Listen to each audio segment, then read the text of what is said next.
Assalamualaikum warahmatullahi wabarakatuh. Kami dari kelompok 2 akan mempresentasikan mengenai bisnis internasional dan strategi multinasional yang terdiri dari Ade Novita, Amalia Kananda, dan Cindy Tamara Kumalahadi. Apa pengertian bisnis internasional? Bisnis internasional merupakan suatu transaksi yang dilakukan oleh suatu negara dengan negara lain. Metode go internasional. Beberapa alternatif metode go internasional sebagai berikut. 1. Ekspor. Bentuk keterlibatan perusahaan dalam bisnis internasional yang paling sederhana. Adapun kelebihan ekspor.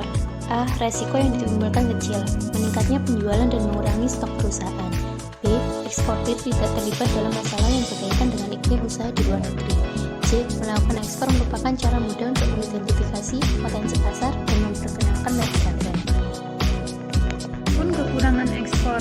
A. Ekspor kurang dapat digunakan sebagai alat penetrasi dasar yang optimal karena pengepakan atau promosi yang kurang digarap dengan benar.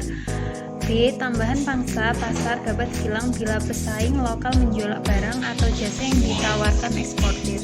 Lisensi, yaitu suatu perusahaan pemberi lisensi menghibahkan beberapa hak kepada perusahaan asing yang meliputi pemberian hak untuk memproses, hak paten, program, merek, hak cipta, atau keahlian. Faktor yang mendorong perkembangan akuntansi internasional. Yang pertama ada faktor lingkungan. Dengan memilah-milah dari sejumlah besar situasi dan kejadian-kejadian yang dianggap memiliki konsekuensi internasional. Disiplin akuntansi. Berikut 3 faktor kunci. 1. Spesialis akuntansi. 2. Sifat internasional dari sejumlah masalah teknis akuntansi. 3. Alasan historis. Nasionalisasi profesi akuntansi. Akuntan pada intinya mengikuti investasi bisnis. Sebagai contoh kasus ketika perdagangan berpindah dari negara kota Italia ke negara kota Hanseatic.